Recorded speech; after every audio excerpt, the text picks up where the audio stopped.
আসলে চুমা দিয়ে তওয়াফ শুরু হবে। চুমা যদি মুখে দেওয়া না যায় তাহলে লাঠি কালো পাথরে ঠেকিয়ে লাঠিকে চুমা দিতে হবে, বা হাত কালো পাথরে লাগিয়ে হাতে চুমা দিতে হবে। যখন নিজেও চুমা দিতে পারলাম না, হাত লাগিয়ে হাতেও চুমা দিতে পারলাম না, যখন লাঠি লাগিয়ে লাঠিতেও চুমা দিতে পারলাম না, তখন কি হবে? তখন শুধু প্রথমবারে হাজের আসওয়াদের দিকে মুখ করে বিসমিল্লাহ আল্লাহু আকবার দিয়ে শুরু হলো। প্রথমবার বিসমিল্লাহ, বাকি আর বিসমিল্লাহ নয়, শুধু আল্লাহু আকবার। এইবার মুখে হাত নিয়ে আসা হবে না। কেন? যদি পাথরে চুমা দিতাম ভালো, যদি হাত লাগাতাম হাতে চুমা দিতাম ভালো, যদি লাঠি লাগাতে পারতাম তাহলে লাঠিতে চুমা দিতাম ভালো। যেহেতু একটাও হয়নি, এখন আর হাতে চুমা দেওয়া যাবে না। দুই হাত তো বহু দূরের কথা, শতবার তো আল্লাহু আকবার বহু দূরের কথা। আপনি গেলে দেখেছেন কি যে করছে মহিলা পুরুষ, আল্লাহ আল্লাহ, মানে সবাই দুর্বল। আমার বুঝে শতকরা 95 জন মানুষের হজ হয় না। হয় সে মুশরিক, না হয় সে বেদাতি। হয় সে মুশরিক, না হয় সে বেদাতি। আর শতকরা 99 জন মুআল্লিম ভালো নয়,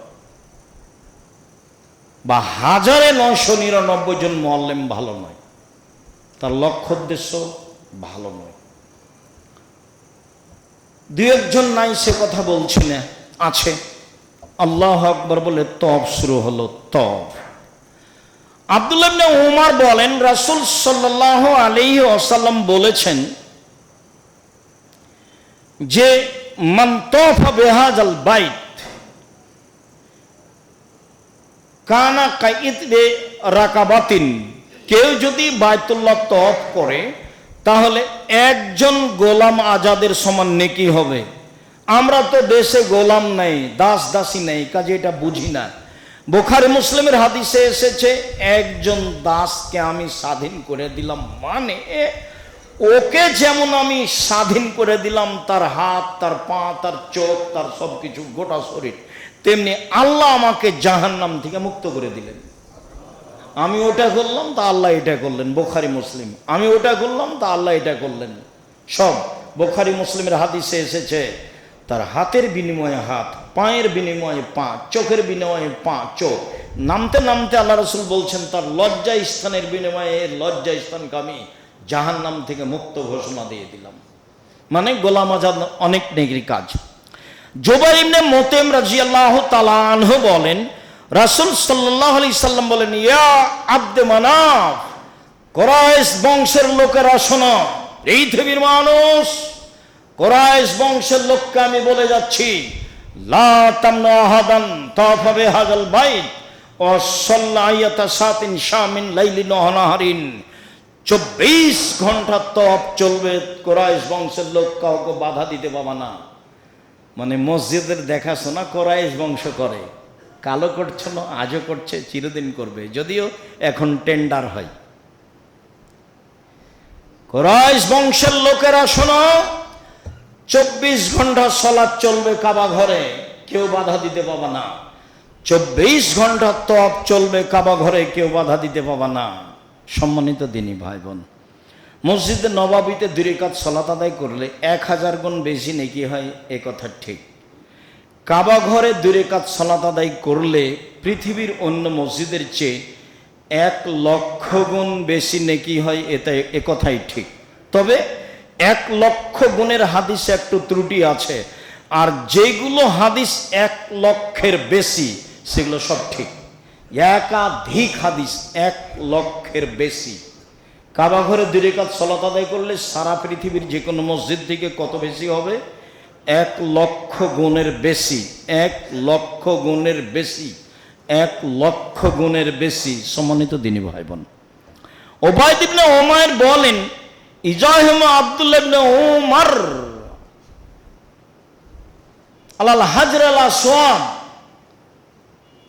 ও রুকনাল ইয়ামানি জিহামান লাইজাহম আলাইহি মা রাইতু আহাদান মিন আসহাবি রাসূলিল্লাহি সাল্লাল্লাহু আলাইহি ওয়াসাল্লাম ইজাহিম আলাইহি। আব্দুল্লাহ ইবনে উমরকে আমি এই হাজরা আসওয়াদে আর রুকনে ইয়ামানিতে খুব ভিড় করতে দেখেছি। আমি অন্য কোন সাহাবীকে এরকম দেখিনি। তখন আব্দুল্লাহ ইবনে ওমর বলছেন, শুনুন, ইনাফাল জালেকা, আমি আব্দুল্লাহ ইবনে ওমর যদি ভিড় করে হাজরে আসওয়াদে চুমা দিই, যদি ভিড় করে আমি রুকনে ইয়ামানিতে হাত লাগাই, আমি আল্লাহ রাসূলকে বলতে শুনেছি, আল্লাহ রাসূল বলছেন, ইন্না মাসামা কাফফারাতুল লিল খাতায়া, তওয়াফের সময় যদি এই দুটো স্পর্শ করে তাহলে মানুষের সব পাপ মুছে গেছে। তওয়াফের সময় যদি কে এই দুইটা স্পর্শ করে তাহলে সব পাপ মুছে গেছে। 2, যদি গুণে 7 বার তওয়াফ করে তাহলে গোলাম আজাদের নেকি হবে। 3, লায়াজাও কাদামাল্লাহ এর ফকরা, যতবার পা নামাবে 10টা পাপ মিটে যাবে, 10টা নেকি লিখা হবে। যতবার পা উঠাবে 10টা পাপ মিটে যাবে, 10টা নেকি লিখা হবে। মনে রাখবেন, হজ উমরাতে গিয়ে তওয়াফের চেয়ে আর কোনো বেশি নেকির কাজ নেই। কোরআন মাজিদ যদি পড়েন, কাবা ঘরে হেলাল লাগিয়ে পড়লে অক্ষরে 10 নেকি, আর জঙ্গলে পড়লে অক্ষরে 10 নেকি। মানুষ সবাই কোরআন মাজিদ পড়ছে তওয়াফ বাদ দিয়ে, তা আমরা আর কি করি? আমি তো বলতেই আছি, হজ সফরে গিয়ে সম্ভব, যতবার সম্ভব। সম্মানিত দিনী ভাই বোন, রাসূল সাল্লাল্লাহু আলাইহি সাল্লাম এ কথাই বললেন।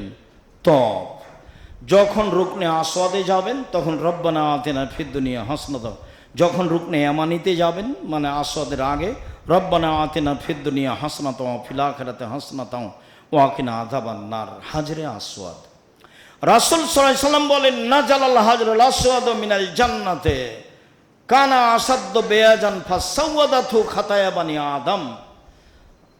হাজরে আসওয়াদ যখন জান্নাত থেকে নেমে আসে, নামানো হয়, তখন ও ছিল দুধের চেয়ে সাদা। আদম সন্তানের পাপ তাকে কালো করেছে, আদম সন্তানের পাপ তাকে কালো করেছে।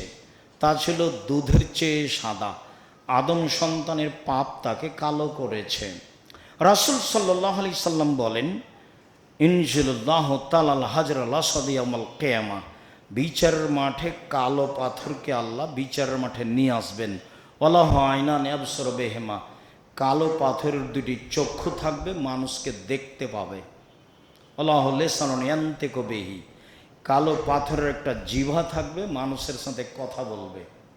ইয়াসাদু আলা মান ইসতালাহু বিহাক্কিন, ওর পক্ষে কথা বলবে যে বৈধ পয়সা দিয়ে হজ করেছে,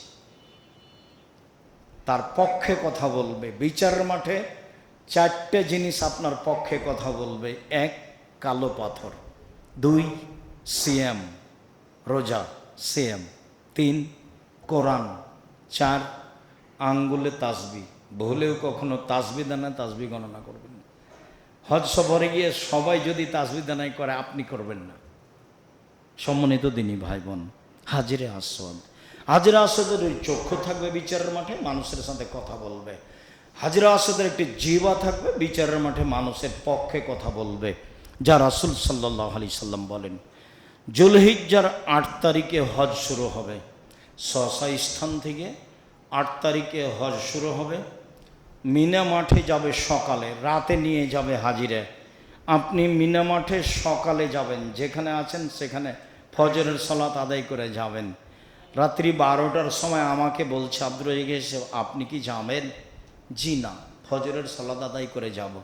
রাত 3টার সময় বলছে, আব্দুর রাজ্জাক সাহেব আপনি কি যাবেন? কেউ থাকবে না, আপনি কিন্তু একাই, কিভাবে যাবেন? যে দেখা যাক কি হয়, ফজরের সালাত আদায় করেই যাব। ফজরের সালাত আদায় করে একটু তাসবিহ তাহলিল করছি, হঠাৎ করে দরজায় ধাক্কা দিচ্ছে। কে? দেখি দরজা খুলে যারা রাতে ডাকাডাকি করছিল তারাই, 2 জন। কি ব্যাপার? আমি বিপদে পড়ছি, আবার আপনারাও? আল্লাহ ভরসা, চিন্তা করবেন না। এখন ওদের 2 জন সহ আমি 3 জন হয়ে গেলাম। চলো দেখি কি করা যায়। রাস্তায় নামি, রাস্তায় নামতে পিছন দিকটা একটা দৌড়িয়ে এক লোক এসে বলছে, হুজুর আপনি এখানে কেন? মিনা মাঠে যেতে হবে, যে চলুন রেখা আসি। ভালো, আলহামদুলিল্লাহ, চলো রেখা আসো। অথচ আমার জানা নাই। তবে আমি শক্ত, আমি বলেছি পায়ে হেঁটে মিনা মাঠে যাব, রাতে যাব না। বহু কাজ আছে আমার এরকম, যাতে আমি বলেছি পায়ে হেঁটে মদিনা থেকে এতে যাব রিয়াদ, 1100 কিলোমিটার পথ পায়ে হেঁটে যাব, চিন্তা করবেন না ইনশাল্লাহ। আগামীকালকে আমি প্রোগ্রাম ধরবো রিয়াদে। যারা সহযোগিতা করছে তারা চাচ্ছে যেন আমি প্রোগ্রামটা মিস করি। তখন আমি বলছি যে দেখো আমি পায়ে হেঁটে যাবো রিয়াদ, 1100 কিলোমিটার পথ ইনশাল্লাহ, প্রোগ্রাম আমি করবো ইনশাল্লাহ। তো পাশে একটা লোক দাঁড়িয়ে আছে, এই ছেলে গাড়ি ঠিক করো, ও যদি 2000 রিয়াল চাই তুমি 4000 রিয়াল বলবা, ও যা চাইবে তার চেয়ে বেশি। পাশে আর একটা লোক দাঁড়িয়ে বলছে, হুজুর কি ব্যাপার? বলে রিয়াদ যেতে হবে, তো গাড়ি লাগবে? হ্যাঁ গাড়ি লাগবে। বলেন কি? 1-2 এর ব্যাপার। দেখেন কিভাবে রেডি হচ্ছে। এবার রিয়াদ পৌঁছে রাতে আমি টাকা দিতে চাচ্ছি, তখন বলছে না টাকা আমাকে দিয়েছে। সম্মানিত দিনী ভাই বোন, রাসূলের মাগরিবের সলাত সসময়ে কসর নেই, এশার সলাত সসময়ে কসর, ফজরের সলাত আদায় করে মিনা ত্যাগ করতে হবে, আপনাকে রাতে নিয়ে যাবে। এরকম পরিবেশ আমার সাথে ঘটে না। আমি বলেছি আমি তো পায়ে হেঁটে যাবো, আপনাকে তো জিম্মেদারি নিতে বলিনি, বাস আপনার সাথে এসেছি এ পর্যন্তই। আর আপনি কি খিদমত করলেন এটা আমি কিছু পরামর্শ দিলে ঢাকায় গিয়ে নেমে পরামর্শ দেবে, এখন নয়। আপনার কোনো কর্ম নিয়ে আমি আব্দুর রাজ্জাক বিন ইউসুফ আলোচনা করব না, এটা আমি না করে দিয়েছি নিজেকে। খাবার দিলেও কিছু নাই, না খাবার দিলেও কিছু নাই। ও আমাকে জায়গায় দিতে পারেনি আরাফার মাঠে, তো না জানি কত অপমান হয়েছে, চিন্তা করবেন না। এই নিয়ে আমার মাথা ব্যথা নেই। হজ কঠিন কাজ, এ কথাই ঠিক, রাতে নিয়ে যাবে।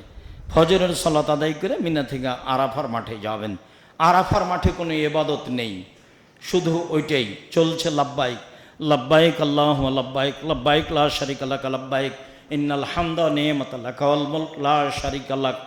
ওই যে হোটেলে ফজরের পরে লাব্বাইক শুরু হয়েছে, চলতেই থাকবে। মিনাই সারা দিন সারা রাত, আরাফার মাঠে সারা দিন চলতে থাকবে। তবে জোহর আসর একসাথে সালাত আদায় করতে হবে। জোহর 2 আসর 2 একসাথে, জোহরের টাইমে জোহর 2 আসর 2, বক্তব্য আগেই হবে। হাজারে শতকরা 95 জন মানুষ জোহর আসর একসাথে পড়ে না এবং কসর পড়ে না। আমার অনুমান তারা প্রায়ই বেদাতি মানুষ, প্রায়ই মুশরিক মানুষ। তারা জোহরের টাইমে জোহর 4 রাকাত, আসরের টাইমে আসর 4 রাকাত পড়ে, এটা রাসূলের সুন্নাত নয়।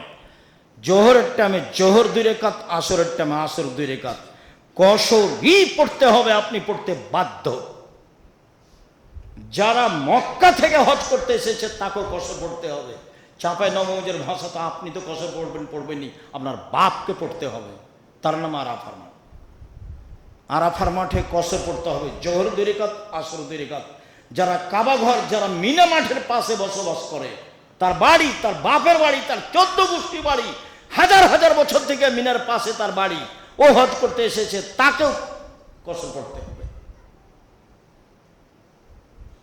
সম্মানিত দিনী ভাই বোন, এরপরে জোহর আসর শুরু হয়ে শেষ হয়ে গেলে এবার আসলো ক্ষমা চাওয়ার দোয়া, হাত তুলে দোয়া করা দিন রাত। জায়গা নিজের মতো বাছাই করে নেবেন, মন্তব্য করবেন না কারোর প্রতি। কি করলো ভালো, কি করলো মন্দ, এই মন্তব্য নাই। আবু হুরায়রা রাদিয়াল্লাহু তাআলা আনহু বলেন, রাসূল সাল্লাল্লাহু আলাইহি ওয়াসাল্লাম বলেছেন, খায়রুদ দুআ দুআ ইয়া আরাফা ও খায়রু মা কুলতু আনা ও খায়রু মা কালাম আলাম বিয়ামিন কাবলি। সবচেয়ে উত্তম দোয়া হচ্ছে আরাফার মাঠের দোয়া।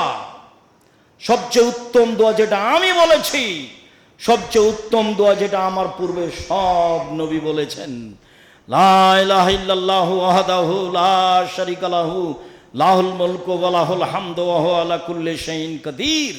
এটাই দোয়া যেটা আপনার জানা আছে। এটাই নবী বলেছেন, এটাই ইব্রাহিম আলাইহিস সালাম বলেছেন, এটাই আদম আলাইহিস সালাম বলেছেন, এটাই আরাফার মাঠে সবচেয়ে উত্তম দোয়া। আর লাব্বাইক আছেই, লাব্বাইক আল্লাহুম্মা লাব্বাইক লাব্বাইক লা শারীকা লাক লাব্বাইক ইন্নাল হামদা ওয়া নি'মাতা লাক ওয়াল মুলক লা শারীকা লাক। আপনি আমার দিনী ভাই, আপনি আমার দিনী বোন, হোটেলের সমস্যা যেন আপনার লাভবাহিক বন্ধ করতে না পারে। বউ হারিয়ে গেছে, পাওয়া যাবে একদিন, চিন্তা করবেন না, লাভবাহিক বন্ধ করা যাবে না। স্বামী হারিয়ে গেছে, পাওয়া যাবে 2 ঘন্টা 1 ঘন্টা 2 দিন পরে। হারাবে এ কথাই ঠিক, পাওয়া যাবে এ কথা ঠিক, এটাই বেশি সম্ভাবনা। লাভবাহিক যেন আপনার বন্ধ না হয় কোনো পরিস্থিতির কারণে, এটাই হচ্ছে হজের প্রতীক। রাসূল সাল্লাল্লাহু আলাইহি সাল্লাম বলছেন, মা কাব্বারা মুকাব্বিরুন ইল্লা আবাতি শামসু বিজুনুবিহি। মানুষ যখন তাকবীর পাঠ করে তালবিয়া, তখন তালবিয়ার শেষে সূর্য ডুবলে সব পাপ মুছে যায়। রাসূল সাল্লাল্লাহু আলাইহি সাল্লাম বলছেন, মা কাব্বারা মুকাব্বিরুন ইল্লা লাহুল জান্নাহ। যখন কেউ তালবিয়া পাঠ করে তখন তার জন্য জান্নাত ঘোষণা হয়। রাসূল সাল্লাল্লাহু আলাইহি সাল্লাম বলেন, মা মিন মুলাব্বিন ইলাব্বি ইল্লা লাব্বা মানানি আমিনিহান শিমালিহি। যখন মানুষ তালবিয়া পাঠ করে তখন মাটি, বাড়ি, পদার্থ, জড় পদার্থ, জীব জন্তু সব তার সাথে তালবিয়া পাঠ করে। করতে করতে করতে করতে তার তালবিয়ার সাথে সারা পৃথিবী অংশগ্রহণ করে।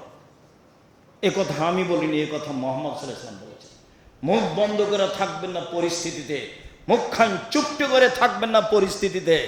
খাবার আছে কিনা এ বিবেচনার সুযোগ নেই, টয়লেটে পানি উঠেছে না এ বিবেচনার সুযোগ নেই, বউ হারিয়ে গেছে ভাবতে হবে এ বিবেচনার সুযোগ নেই। মুখে সব সময় চলবে লাব্বাইক আল্লাহুম্মা লাব্বাইক, লাব্বাইক লা শারিকা লাক লাব্বাইক, ইন্নাল হামদা ওয়া নি'মাতা লাকা ওয়াল মুলক লা শারিকা লাক, লা ইলাহা ইল্লাল্লাহু ওয়াহদাহু লা শারিকা লাহু, লাহুল মুলকু ওয়া লাহুল হামদু ওয়া হুয়া আলা কুল্লি শাইইন কাদির। হাত তুলে দোয়া করবেন। মাঝে মধ্যে হাত ক্লান্ত হয়ে গেলে আবার সূর্য ডুবা পর্যন্ত। দিন যত যাবে ক্ষমার গতি তত বেশি হবে, দিন যত যাবে ক্ষমার গতি তত বেশি হবে। আবু হুরায়রা রাদিয়াল্লাহু তাআলা আনহু বলেন, ইয়ানজিলু রাব্বুনা তাআলা ইলা সামাইদ দুনিয়া। যখন আপনি আরাফার মাঠে দাঁড়ান তখন আল্লাহ প্রথম আকাশে নেমে আসেন। নেমে এসে জিবরাইল মিকাইলকে বলেন, উনজুরে ইলা ইবাদি, দেখো ফেরেশতারা আমার দাস দাসীকে দেখো। কি বলে তারা? শোষণ গোবরা, এলোমেলো চুলে ধুলাবালি মেখে আরাফার মাঠে কি বলে তারা? এলোমেলো চুলে ধুলাবালি মেখে, কাদ গাফারতু লাহুম, আমি তাদের ক্ষমা করে দিলাম। আদাদা কাতরি সামায়ে, আকাশের মেঘের ফোঁটা সমপরিণ পাপ হলেও ক্ষমা করে দিলাম। বালুর স্তূপে যত কণা বালু আছে সমস্ত পরিমাণ পাপ হলে আমি ক্ষমা করে দিলাম। জিবরাইল মিকাইল শোনো, এ আমার দাস দাসী কি বলে তারা? এলোমেলো চুলে ধুলাবালি মেখে যা বলে সেটাই গ্রহণ করলাম, আমি তাদের ক্ষমা করে দিলাম। হোক না তাদের পাপ মেঘের বৃষ্টির সমান, হোক না তাদের পাপ, হোক না তাদের পাপ বালু কণার সমান, আমি সব ক্ষমা করে দিলাম। মা মিন ইয়াউমিন আকসারা মিন ইতাকাল্লাহু মিনান নারে আবদান মিনান নারে। আরাফার মাঠে যত মানুষ ক্ষমা পায় পৃথিবীতে আর কোনোদিন মানুষ তত ক্ষমা পায় না। যখন রাসূল সাল্লাল্লাহু আলাইহি সাল্লাম বললেন যে আল আমালুস সালিহু ফিহিন্না আহাব্বু ইলাল্লাহি মিন হাজিল আইয়াম, যুলহিজ্জার 10 তারিখের নেকি আল্লাহর কাছে যত প্রিয়, আর কোনো নেকি আল্লাহর কাছে তত প্রিয় নয়। যুলহিজ্জার 10 তারিখ পর্যন্ত নেকি আল্লাহর কাছে যত প্রিয়, পৃথিবীর আর কোনো নেকি আল্লাহর কাছে তত প্রিয় নয়।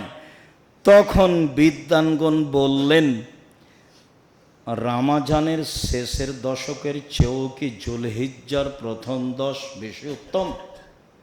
তখন আল্লাহ রসুল বললেন, হ্যাঁ। জিহাদের চেয়েও? হ্যাঁ। কেন? রামাজান মাসের শেষ দশকে একটা কাজ আছে, সেটা হলো লাইলাতুল কাদর। আর যুলহিজ্জার শেষ দশকে 3টা কাজ আছে। 1 কুরবানি, 2 হজ, 3 আরাফা। ব্যতিক্রম দিন আরাফা। সম্মানিত দিনী ভাই বোন, আমি আপাতত হজের আলোচনা থেকে ফিরে আসলাম। যা বাকি থাকছে তা সময়ের গতিতে আপনার সাথে হবে। যুলহিজ্জার 1 থেকে নিয়ে 10 পর্যন্ত 2-একটি কথা আপনার সাথে জরুরিভাবে বলি, যেটা আপনার নাগালের ভিতরে। যুলহিজ্জার 1 তারিখ থেকে 10 তারিখ বা 13 তারিখ পর্যন্ত আপনার 1 নাম্বার কাজ, 1 থেকে নিয়ে 9 পর্যন্ত এক টানা সিয়াম থাকতে হবে। আবারও বুঝেন, এই ছেলে ঘুমাচ্ছ কেন? সম্মানিত দিনী ভাই বোন, যুলহিজ্জার 1 থেকে নিয়ে 9 পর্যন্ত এক টানা সিয়াম। জুলহিজ্জার 10 তারিখ পর্যন্ত সবচেয়ে উত্তম নেকি আল্লাহর কাছে, সবচেয়ে প্রিয় নেকি আল্লাহর কাছে। কি করতে পারি তাহলে? মনে থাকবে কি? এক, সবচেয়ে প্রিয় ইবাদত আল্লাহর কাছে কি ইবাদত? আবার বলি, আল্লাহর কাছে সবচেয়ে প্রিয় ইবাদত কোন 10 দিনের? জুলহিজ্জার 1 থেকে 10 পর্যন্ত, এই 10 দিনের। তো কি ইবাদত? তাতে আমরা 1 নম্বরে কি বললাম? সিয়াম, 1 থেকে 9 পর্যন্ত। 2, কুরবানি। মনে রাখবেন, কুরবানিকে অত সাধারণ ভাবিয়েন না। যেসবগুলো আল্লাহকে সন্তুষ্ট করার বড় বড় মাধ্যম রয়েছে দুনিয়াতে, তার একটা বড় মাধ্যম কুরবানি। আমরা চাঁপাইনবাবগঞ্জের মানুষ, একটা পরিবারে 3-4টা কুরবানি দেয়, এটা আমাদের জানা ছিল না, খালি হাদিসে পড়েছি। আপনাদের বেড়াইতে এসে দেখছি যে একটা মানুষ একাধিক কুরবানি দেয়, খুব ভালো কথা, খুব খুশি হলাম। যে পরিমাণে আফসোস আছে সেই পরিমাণে আনন্দ আছে। আফসোসে এই পরিমাণই আছে বা তার চেয়ে বেশি। আফসোস আপনার উপরে, আমার এর চেয়ে বেশি আছে। ভালো কথা, একাধিক কুরবানি দেন, কেননা জুলহিজ্জার 1 থেকে 10 পর্যন্ত দ্বিতীয় বড় আমল কি? কুরবানি। আল্লাহ রসুল জিজ্ঞাসা করা হলো সবচেয়ে গুরুত্বপূর্ণ কোন হজটি? বলে যেখানে বেশি কুরবানি আছে আর বেশি তালবিয়া আছে। কুরবানি আপনি স্বাভাবিক কাজ মনে করিয়েন না, যদি কেউ ফরজ নয়। কুরবানি দিয়ে আল্লাহকে সন্তুষ্ট করা যায়। কুরবানি কুরব থেকে নির্গত আছে, আদম থেকে নিয়ে কিয়ামত পর্যন্ত কুরবানি চালু থাকবে মানুষের সমাজে, ছিল, থাকবে। আমাদের কুরবানি, ইব্রাহিম আলাইহিস সালামের কুরবানি, যা গত জুমায় চিনাদিতে বিস্তারিত বলেছি, আপনার মনে আছে। আপনি আল্লাহকে সন্তুষ্ট করার জন্য একাধিক কুরবানি দিন, সেটাই ভালো।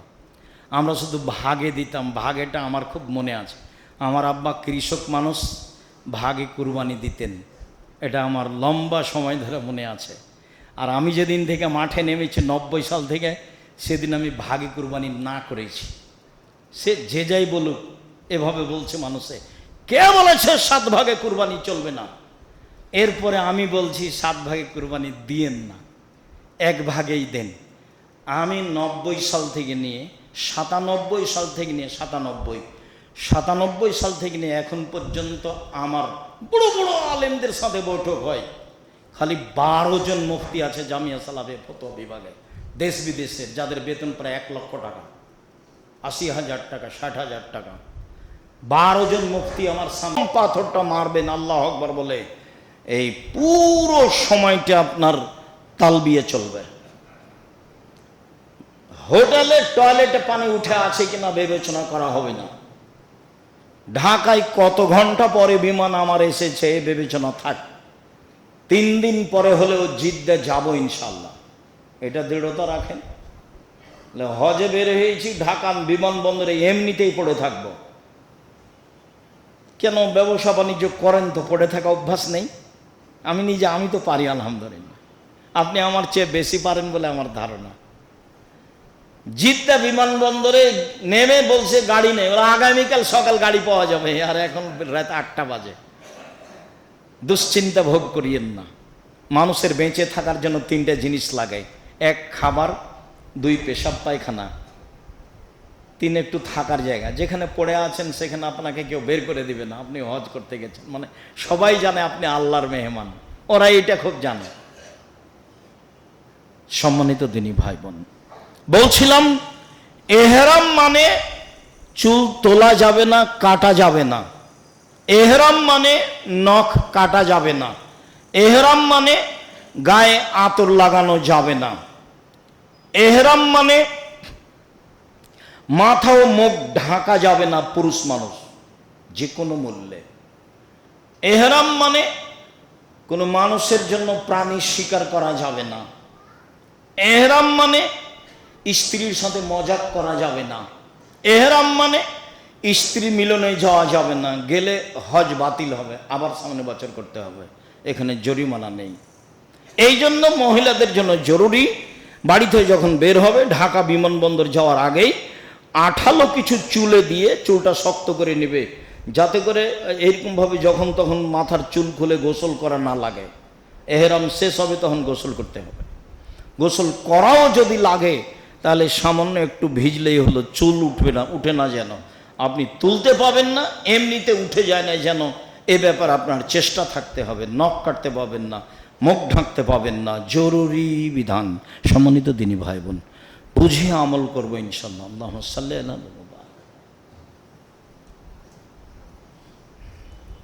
আলহামদুলিল্লাহ ওয়াহদা ওয়াসসালাতু ওয়াসসালামু আলা মান লা নাবিয়্যা বাদা। হজের রুকুন: 1 এহরাম বাঁধা, 2 আরাফার মাঠে অবস্থান করা, 3 তওয়াফ করা, 4 সাই করা। এই 4টা হচ্ছে হজের রুকুন। হজের 8টি ওয়াজিব, জরুরি বিধান, যা না করলে কাফফারা দিতে হবে। 1 নির্ধারিত স্থানে এহরাম বাঁধতে হবে। লোকটাকে আমি বললাম ঢাকা হাজি ক্যাম্পে আপনি এহরাম বাঁধাচ্ছেন কেন, এভাবে এখানে লাব্বাইক বলাচ্ছেন কেন? তো বলছে যে ঘুমের ঘরে যদি পার হয়ে যায়, ঘুমের ঘরে যদি পার হয়ে যায়। আরে ঘুমের ঘরে পার হয়ে গেলে তার ব্যবস্থা আছে, জরিমানা দিতে হবে। এখানে এহরাম বাঁধার যে অপরাধ, তার সমাধান কি বলেন দেখি? আল্লাহ নবী বললেন যে এলামলাম, আপনি বলছেন ঢাকা হাজি ক্যাম্পে চলবে। আমি বলছি এটার প্রমাণ কি? তখন আমাকে বলছে বাড়ি থেকে এহরাম বাঁধলে চলবে। বলে ধর্ম কি আপনার বাবার? বাড়ি থেকে এহরাম বাঁধলে চলবে মানে? কে বললো এই কথা? বলছে এহরাম এই জন্য বাঁধতে হবে যে ঘুমের ঘরে পার হয়ে যায়, এলামলাম যদি পার হয়ে যায়। এলামলাম যদি ঘুমের ঘরে পার হয়ে যায়, তারও বিধান আছে, সেটা হলো জরিমানা। জরিমানা দিতে হবে, একটা দম দিতে হবে। কিন্তু ঢাকায় হাজি ক্যাম্পে এহরাম বাঁধলে যে ভুল হবে, তার জরিমানা কি? ও কি উত্তর দিবে? ও কি জানে? যারা সহযোগিতা করছে তারাই বা কি জানে? পীর দিয়ে ধর্ম চলে না, বুজুর্গানের দিন দিয়ে ধর্ম চলে না। যেই ধর্মে 1 গিলাস পানি পান করলে 5টা বিধান লাগে, যেই ধর্মে পেশাব পায়খানা করতে বসলে 10টা বিধান লাগে। খালি পেশাব পায়খানা করতে বসলে 10টা বিধান লাগে, অবাক হবেন আপনি। সেই ধর্ম বুজুর্গানের দিন দিয়ে চলে, পীর দিয়ে চলে, মাঝহাব দিয়ে চলে? অসম্ভব। একজন মানুষ দিয়ে চলে, যার নাম মুহাম্মদ সাল্লাল্লাহু আলাইহি সাল্লাম। তো এহরাম নির্ধারিত স্থানে বেঁধে হারামে চলে গেলাম। হারামে গিয়ে হোটেলে উঠে স্বাভাবিক মতো থাকেন। এরপরে শরীরে যখন একটু ফুর্তি গতি ভালো এসেছে, গোসল টোসল করার পরে হুড়মুড় করে যাবেন না। হারামে গিয়ে প্রথম কাজ হলো তওয়াফ। প্রথমে গিয়ে যেই দিকে হাজরা আসওয়াদ আছে, কালো পাথর, সেই দিকে ডান দিকে 1 2 3 4 তলা পর্যন্ত সবুজ বাতি দেওয়া আছে। বাম দিকে দেখলেই হাজরা আসওয়াদ। সেখান থেকে কথা শুরু হচ্ছে। এখন জরুরি কথা, আল্লাহু আকবার বলে তওয়াফ শুরু হবে। আর 7 জন এক নয়। মাওলানা আব্দুল্লাহিল কাফি আল কোরাইশি রাহিমাহুল্লাহ বলেছেন, 1960 সালে মারা গেছে। নাম শুনেছেন কি না? আমরা তাদের আবাদ করার জায়গায় আবাদ করি, নিজে কিছু করতে পারিনি। মাওলানা আব্দুল্লাহিল কাফি আল কোরাইশি রাহিমাহুল্লাহ তার ফতোয়া মাসাইল বই লিখেছেন, একটা গরুতে 7টা পরিবার অংশগ্রহণ করবে এমন হাদিস আমি আব্দুল্লাহিল কাফি আল কোরাইশি জানি না। তার তদন্ত, আর আমি আমার তদন্ত বলছি। অতএব একটা পরিবারে অন্তত একটা কুরবানি করেন, এটা আপনার যুলহিজ্জা মাসের 2য় বড় কাজ। শতাধিক করেন, ভালো কথা। 10টা 50টা করেন, ভালো কথা, অনেক নেকির কাজ। 3য় দান, মানে রমজানের চেয়ে বেশি উত্তম এই 10 দিন। কি করবেন এই 10 দিনে? 4 তাসবিহ, সুবহানাল্লাহি আলহামদুলিল্লাহি লা ইলাহা ইল্লাল্লাহু আল্লাহু আকবার, সুবহানাল্লাহি ওয়া বিহামদিহি সুবহানাল্লাহিল আযীম, লা ইলাহা ইল্লাল্লাহু ওয়াহদাহু লা শারীকা লাহু লাহুল মুলকু ওয়া লাহুল হামদু ওয়া আলা কুল্লি শাইইন কাদির।